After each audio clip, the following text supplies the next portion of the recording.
Olá, chegamos então no quinto capítulo do livro Nefesh HaChaim, certo? E a aula passada, então, a gente terminou falando algo complexo, mas muito profundo, que veio dizer o seguinte, que o ser humano, antes de receber a alma de Deus, ter posto a alma dentro do corpo do ser humano, o ser humano era só um corpo, ou seja, como o pó da terra, ou seja, alguma coisa inanimada, né? Como um objeto, sem vida, sem movimento, sem nada. E é a alma que deu vida para o ser humano. No capítulo 5, é um capítulo muito profundo, tá? Com conceitos muito complexos que traz muito o Zohar e a Kabbalah. Então, por isso eu vou falar por alto, achei um pouco inapropriado falar, ler tudo, eu vou até porque talvez a maioria não vai conseguir entender, então eu vou tentar resumir e falar só a ideia do quinto capítulo, que ele começa perguntando por que Deus teve essa ideia de fazer com que o ser humano, o ser humano aqui embaixo, ou seja, o mundo físico é o mundo mais baixo, né, de todos os mundos espirituais que existem. É coisa concreta, nem dá para ver Deus, né, sabe, ver direito a presença de Deus. Então, como o Deus pensou que um homem material ele ganhasse a alma, que seria a coisa mais espiritual que existe, acima de todos os mundos espirituais. Porque ele queria dar a coisa mais espiritual no mundo justamente para o material, a coisa mais baixa que existe no mundo. Então essa pergunta ele vem explicar, então, como que funciona. Segundo, então ele vem dizer o seguinte, que o mundo que Deus criou, a existência que Deus criou, nos conceitos da Kabbalah, é como se fosse que existem vários mundos. Quando a gente fala na Kabbalah mundos, não significam planetas, Marte, Júpiter, não é isso. E sim, são planos. Existem vários planos espirituais que revestem o mundo que a gente vive. Ou seja, quando a gente vive, a gente só vê determinadas coisas, as coisas materiais e concretas. Porém, tem planos ainda nesse mundo que a gente não consegue ver. Por exemplo, anjos. Sim? E tem vários tipos de anjo, cada anjo está em um plano cada vez mais elevado e elevado, que aí se chama Ofanim, Serafim, Hayot HaKodesh, Kisei HaKavod, ou seja, que são termos como Ofanim, não sei como traduz isso, deve ser os querubins, os serafins, os animais sagrados e o trono celestial, são tudo nomes de mundos espirituais. E cada mundo é mais espiritual que o outro. Então o mundo funciona como se fosse um mundo é mais espiritual que o outro, e esse do outro é mais espiritual que... E cada vez tem mundos mais espirituais até chegar no infinito que é Deus. E para baixo a mesma coisa. Sempre o mundo abaixo é menos espiritual que o de cima, até chegar no nosso mundo físico e concreto, material, na qual o ser humano foi criado, o corpo do ser humano foi criado.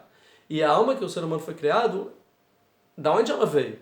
Ela veio, está escrito, que Deus soprou um vento nas narinas do ser humano. Ou seja, da onde vem que é a alma do ser humano, da onde vem essa alma? Da boca de Deus, ou seja, da coisa mais elevada. Ou seja, a alma que é lá elevada, ela foi descendo todos os mundos até entrar no último mundo criado, o mais concreto, que nem dá para ver, dá nesse mundo até para ter dúvida se Deus existe ou não. Por que Deus fez isso?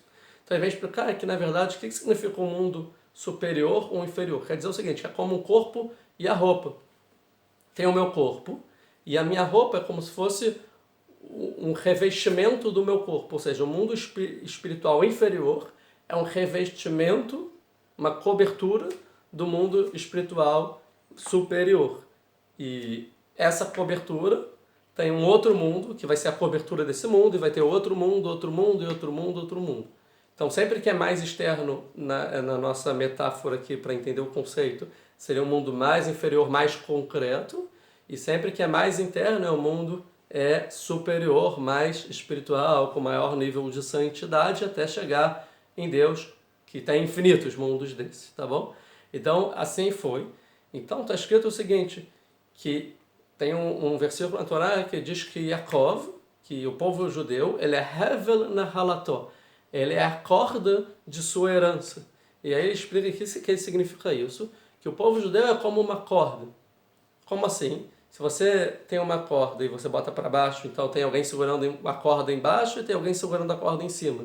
Se quem está embaixo mexe a corda, ela vai, né, fazendo uma onda até mexer em cima. Se quem mexe em cima faz uma onda até mexer embaixo. E é assim que funcionam os mundos espirituais. Sempre o mundo superior influencia o mundo inferior. Esse inferior, que é superior de quem está embaixo, vai influenciar o mundo mais inferior, até que vai chegar nesse mundo concreto. Então, se Deus mexe a corda lá em cima, chega aqui embaixo. Mesma coisa o ser humano. Por isso que a gente é a semelhança de Deus. A gente mexe aqui embaixo através das nossas ações, a gente vai influenciando todos os mundos até chegar no mundo mais superior. E que corda é essa? O que é a corda que une todos os mundos? É a alma do ser humano. A alma do ser humano, embora ela esteja no corpo, ela entre no corpo material, ela passa por todos os mundos espirituais. Os sábios na Kabbalah dizem que a alma em relação ao corpo é como um sapato em relação ao corpo. Ou seja, a alma é como um corpo e a alma é como o corpo do ser humano e o material, o corpo do ser humano, é como o sapato. Quer dizer o seguinte, que a alma é algo muito maior do que o corpo. Na verdade, a nossa alma não tá só dentro da nossa matéria, é algo muito além, é como um sapatinho num corpo inteiro, tem todo um corpo para cima, tem coisas muito mais elevadas do que o pé. Ou seja, só o final da alma que entra no sapato, só o final do corpo, né, que é o pé, entra no sapato. É a mesma coisa, só o final da nossa alma entra justamente no nosso corpo, porque o início da nossa alma chega a mundos muito superiores. Então, exatamente, através que a alma ela consegue permear por todos os mundos até chegar no mundo espiritual, sai de Deus e chega no nosso corpo. Então, através dos nossos atos, a gente consegue ter influência em todos os mundos espirituais.